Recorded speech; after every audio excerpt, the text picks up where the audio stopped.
এক নম্বর অঙ্কটা কি বলছে আমাদের? মধ্যক করতে বলছে। মধ্যক করলে এট ফার্স্ট আমরা সংখ্যাগুলো সাজাবো।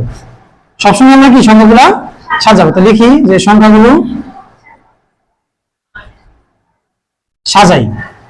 এটা কয় আসতে পারে, যেরকম এমসিকিউ তে আসতে পারে। হ্যাঁ, এই যে মধ্যকটা এটা আসে সবসময়। তাহলে ছোট থেকে বড় মধ্যে বলো। ফার্স্টে কি 8, 6, তারপরে 7, তারপরে 8, 9, 10 নাই না, 11 আর আছে 17 সাজেশন। আচ্ছা, এই মধ্যকের এটা কি n, n মানে সংখ্যা, কয়টা সংখ্যা দেখো তো? 6টা। জন না জন? আবার তুমি অনেক ভাবে আমি 6 লিখে 6 লিখছি, এখানে 6টা সংখ্যা এই জন্য 6 লিখছি। যা জোর, জোরের মধ্যে এই সূত্রটা কারো জানা আছে?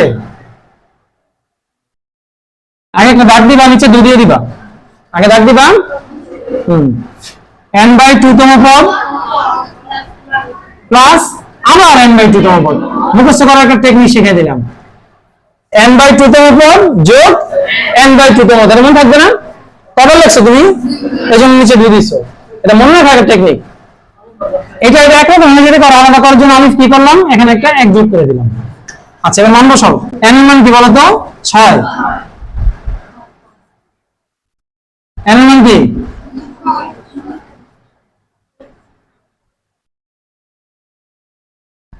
দুয়ের আগে দাগ দিবা, সমান সমান দেওয়ার পরে ভাগ দাও। ক্যালকুলেটরে কত হবে? ক্যালকুলেটর লাগবে না, মুখেই পারবা। 3 তম পদ তো আর 3 জন একরকম না হয়ে যায়।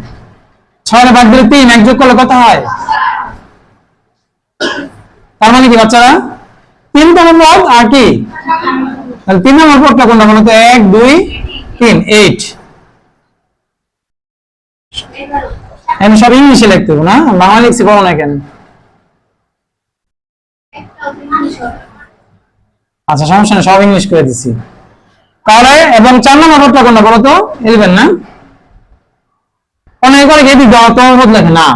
3 তম পদ হইতেছে 8। 3 তম পদ তো 8 তম পদ না, শুধু 8। 12 যোগ দাও, কত হবে? 19, 2 ভাগ দিলে কত হয়? 9.5। এটা হচ্ছে আমাদের মধ্যক। ঠিক আছে?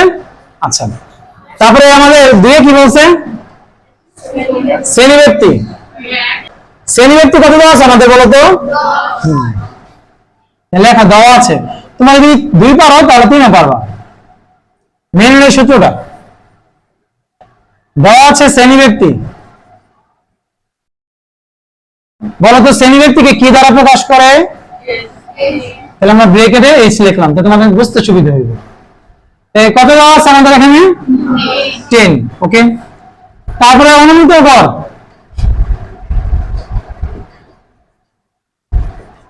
অনুমিত গড়কে কি দ্বারা প্রকাশ করে? কত অনুমিত গড়টা? 65.5। আচ্ছা, মধ্যমান।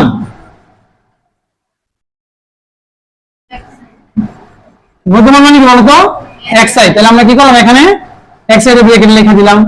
কত দেওয়া আছে? 0.5। Very good. এখন আমাদের অ্যানসারটা কি চাইছে বাচ্চারা? ধাপ বিচ্যুতি মানে কি বলতো? ধাপ বিচ্যুতি বাংলা লেখার দরকার নেই, কারণ ওই যে ইউআই ওই সূত্র লেখা দাও, কারণ ধাপ বিচ্যুতি মানে কি? ইউআই, তাই না? আচ্ছা, তাহলে সূত্রটা কি বলতো? xi মাইনাস a, তারপরে কি নিচে h, মনে থাকবে এটা? আচ্ছা, xi কত বলতো? xi 10 বিয়োগ 65.5, নিচে h এর মান কত বলতো? বিয়োগ করে দাও। বিয়োগ করলে আমাদের কত হইতাছে বলতো? 20.5। 20.5 না, 20। আর বর্ষণের আগে কিন্তু কি আছে? মাইনাস। মাইনাস টা দিতে হবে। 10 এর ভাগ দাও -2। ইজি না বিষয়টা? মেইন কিন্তু খেলা রাখাচ্ছে সূত্রে। সূত্র নিয়ে তুমি যদি আপনি বুঝতে পারো যে বাংলায় যে শ্রেণীব্যক্তি মানে h, অনুমিত গড় মানে a এবং মধ্যমান মানে কি x, এই বাংলাটা যদি তুমি বুঝতে পারো তো বাংলা সূত্র দিয়ে তুমি করতে পারবে। ঠিক না? এটা যদি বুঝে থাকো তাহলে তোমরা 3 নম্বরটা করবা। 3 নম্বরটা কিভাবে করবা বলে দেখি। 3 নম্বর কি দেওয়া আছে? ধাপ বিচ্যুতি। ধাপ বিচ্যুতি আমি ডাইরেক্ট লিখলাম না। কত দেওয়া আছে আমাদের? 2।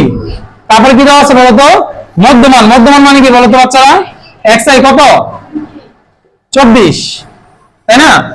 আচ্ছা 24 না, এটা 28 ইংরেজিতে লেখা। হ্যাঁ, এবং অনুমিত গড়টা মানে কি বলতো, এর মান কত দেওয়া আছে, তোমার অ্যান্সার চাইছে কি বলতো, সেমি কত, তার মানে h সমান সমান কত, এটা তোমার জানতে চাইতেছে।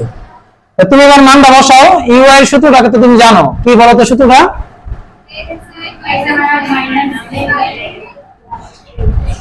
h। দেখো এবার মান বসাও বাচ্চারা, ইউ এর মান কত, 2, x কত, a কত, h কত, 9, ঠিক আছে না? এবার খেয়াল করো, 2h হবে 2h, 28 থেকে যদি 20 চলে যায়, দুধে যদি আমরা 8 কে ভাগ দিই 4 দুগুণে, তাহলে h এর মান পাইছো তোমরা?